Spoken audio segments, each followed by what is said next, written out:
Now let's take a moment and let's go through the site survey form. Now the form itself is really just a guide. It's a way for you to remember the details that you need. After a while, you've done it so many times, the form almost becomes redundant because you know in your head all the data you need to collect. But the important thing when you're first starting out is that you have some type of guide that helps you remember what data to collect. And that's what the site survey form does. Now, when I go out to a site survey to meet a client, I've got my binder, and a lot of times I just use a notepad, but that's not what I'm recommending you do until you're very confident with system design and everything just comes naturally in your mind. So when I show up, I have two things with me. I've got my binder to make some notes. I've got my site survey form, and I've got a printout of the Google Maps of the site down view of the facility so that as I'm filling out the site survey, when I'm putting notes down about camera 1, I can go to my map here and put a number 1 at that location. So now when I go back, I have a visual of the camera locations and I have the details of the cameras, which means with this form and this drawing, I have everything that I need to do a competent design and a line item quote for the customer. So let's take a look at the site survey form. So the first thing right up front is a customer contact information. Their name, their phone number, their email, and the site address, the stuff that's obvious. You need their email because that's how you're going to convey and transmit the design and the quote to them. It's always nice to put the date, and then you have residential, commercial, new construction, existing, or second residence. Just check the box that indicates, which describes it the best. Let's say this is residential, so we just check that. Now you'll notice the next section down is client's main concerns. It lists the majority of concerns that we run into on a daily basis. You don't go through and go, okay, perimeter, night vision. As you're speaking with them and something clicks in your head, they might say, well, I'm only interested in perimeter protection. Oh, okay. So I would put a check mark in perimeter protection. Now, as I'm communicating with him and we're having our conversation, he says, yeah, the crime rate in the neighborhood has gone way up. So crime is an issue with him. And as we talk a little bit more, and he says, my neighbor keeps getting his packages stolen off the door. We'd really like to know who it is. Okay. Deliveries monitoring. Okay. You might be in a business, and they say, well, we're a grow farm. Grow farms are big these days. They got to have lots of cameras. We're doing this for regulations. Okay. So this is a regulation application, not a camera application. They're just doing it so that they meet the government regulations so that they can stay open. Maybe a customer says, yeah, I want to cover my yard, but I also want to see the license plates. I want to know who's driving up and down my street in case something happens. Okay, there's another one. License plate capture. He's going to want that as an issue. Now, as I'm speaking with them and we're having the conversation, I now know what they care about. He wants perimeter protection. He's worried about crime. And he wants to get license plates coming up and down the street. What other things are there? Maybe, people have been breaking into my vehicle out in my driveway and I need to be able to cover that. Oh, okay. So your vehicle protection is another hot button for you. This information will come to you if you listen as they talk about why they've called you and why you're there. Now, it's nice to do check marks on these because as you're communicating back, you can say, well, you mentioned that crime's a big deal and deterrence. Now you can tailor your design and why you did things to their main concerns. Well, I know crime is a problem for you. Deterrence with camera systems is a big thing. The FBI says you're 15 times less likely to have a problem with a camera system or a burglar alarm system. So it's kind of nice, and it's a good thing not to completely hide your cameras. Maybe put them up under the eaves, some nice vandal domes. Not that they're hidden, not that they take away from the structure. You don't notice them unless you're looking for them. And you can point out to the customer, that right there, if someone's looking for cameras, they're going to see the camera, and it's going to help deter crime from your area. It's not going to solve the crime, but it will send it on down the street. So as you go through, just mark the client concerns that come up during the conversation. Now, the next section, hot button features. Now, this is another one. I mean, you could go through and you could just name off all the features and then ask the customer which ones interest them, but that you're not going to get a very good answer. But again, if you listen while they're talking, they go, you know, we're out of town 3 or 4 times a month, and we really need to be able to monitor what's going on at the home when we're gone.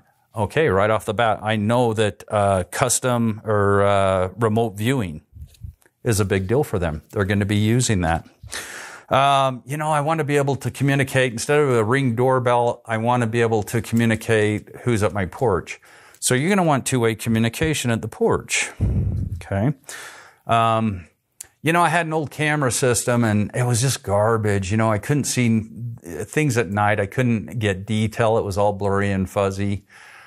That's great, because now you mark night vision, low light quality, and then you explain how the new technology is so much better, that it stays crisp and clean, that the camera light levels have increased 100 times in just a few years, and so that the cameras can actually stay in color all night long and provide nice, crisp, clear pictures all night long. No more blurry, hazy night vision. So again, the hot button features, as they're talking about their problems, and while they're doing this, you might give you going, oh, you know, that's the thing. You know, you mentioned your old system really wasn't reliable and the cameras didn't last. You'd mark reliability, and you'd mention our systems come with a 5-year warranty. That's the longest warranty in the industry. And that's how you address the hot button of reliability. So just listen, make mental notes of what their hot buttons are, make notes of what their concerns are, and then tailor the design to that. And that's really 50% of the design sheet is that area right there. Now let's move on and let's talk about the data that we're collecting for each camera. Now, as you're walking the site with the customer and you're looking at the facility, you're trying to get some ideas of where cameras might go. You might suggest some ideas to see if he likes it. And if so, let's say, you know, I'd put a camera here because that covers your parking area, your driveway. It's going to get into the street and it'll get your walkway up to your front door. And it'll give you this field of view. Go stand right where you're thinking of putting the camera and saying, this is the field of view I'm thinking about. If the customer goes, yeah, I think that would do it, ask them, what would you call this camera here?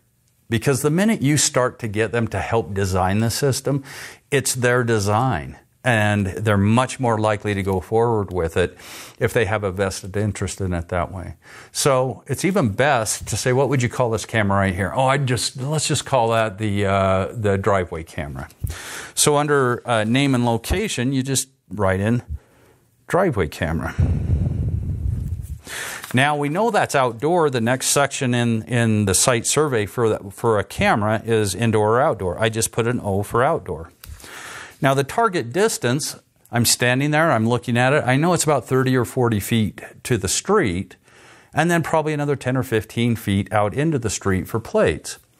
Now, you can either guesstimate and go, okay, that's under 60 feet. So we know what 60 feet is. We know it's a wide-angle lens. But you can also walk out at that distance where you want to capture plates, and you can use a laser rangefinder, which we provide you once you complete this course, and you just stand there and you point it at the location, the little red dot where the camera is, you're thinking of putting the camera, and the rangefinder will tell you a distance. Right then and there you can just write down, okay, that's 72 feet. And at that location, we know he doesn't need audio, so we're going to say no. And it's a nice home. We'd prefer to use a vandal dome because it's going to look nice under the eaves. So I'm going to say we want to use a vandal dome, a V. And his soffit is dark gray, so I want to use a black camera. So under color, I'm going to put black. And knowing that he wants that kind of clarity of capturing plates in the street, I'm going to want a 4K camera. So I put 4K under resolution. Now, cable length, I'm standing there. I know his office is inside. I know that the house isn't any bigger than 100 feet from end to end. So I'm going to say the cable's going to be 60 feet or less. It's just an estimate, and we can dial that in later. Then I'm looking at it and going, do I need a mounting back box, or will the camera mount right to the fascia or the soffit? And it looks like, if it's a hollow soffit, we don't need a mounting back box, so I wouldn't put anything under back box. Now I move on to the next location, and I do the same thing. It's like, okay, the next area is the porch. And then you go through the same process again. What do we want to call that, Mr. Customer? Porch. Okay, then we'll call it porch. You're right in porch. It's outdoor. Target distance is only going to be 7 to 10 feet because it's a porch camera. So we just put 10 feet. We need audio, yes. Housing, we want a dome. Color, up under the soffit by the porch, maybe it's white. Maybe there's the color changes from the soffit out there. So maybe we need a white camera at the porch. What kind of resolution would we like? Probably 4K. Cable length from the porch to the office is just inside. Maybe the office's 20, 25 feet, so I'll just put 30 feet as estimated cable length. And then back box. Do I need a back box? No, it looks like that can be accessed from the ceiling, so I don't need a back box on that. Then you walk around to the next. But as you go through, you start to fill this out. Now, this is just your data. This is the stuff that you will start to do over time in your head automatically. And you will reach a point where you can either continue to use the site survey because it makes sure that you get all the information, but there's a point where you're confident enough. As you walk up there, you're just going to take your camera, take a picture, ask some questions, tell them what you're thinking, and move on to the next location. Then when you get back home to do the design, you just pull up your phone, you remember what's going on. But before you start doing it that way, make sure this sheet becomes so redundant with you, you can do it in your sleep. Now, there's two things right at the bottom we don't want to miss. And right at the bottom, you'll notice it says number of stored days and video recorder location. So you want to get a feeling from the customer about how many stored days they want. Now, sometimes they have no idea what's possible. They don't know if 2 days is too much or if 2 years is easy. So I usually just start with, normally we design the system with enough storage for 2 weeks of recording. That's pretty standard in the industry, is 2 weeks of continuous recording. Then you ask the customer, how do you feel? Is that enough recording, or do you need a month, or is a week enough for you? Let them choose. They'll usually go with your recommendation, which is usually 2 weeks. Some people will say, oh, I go on vacation for 2 months, so I want this thing to store 3 months. Okay, 90 days.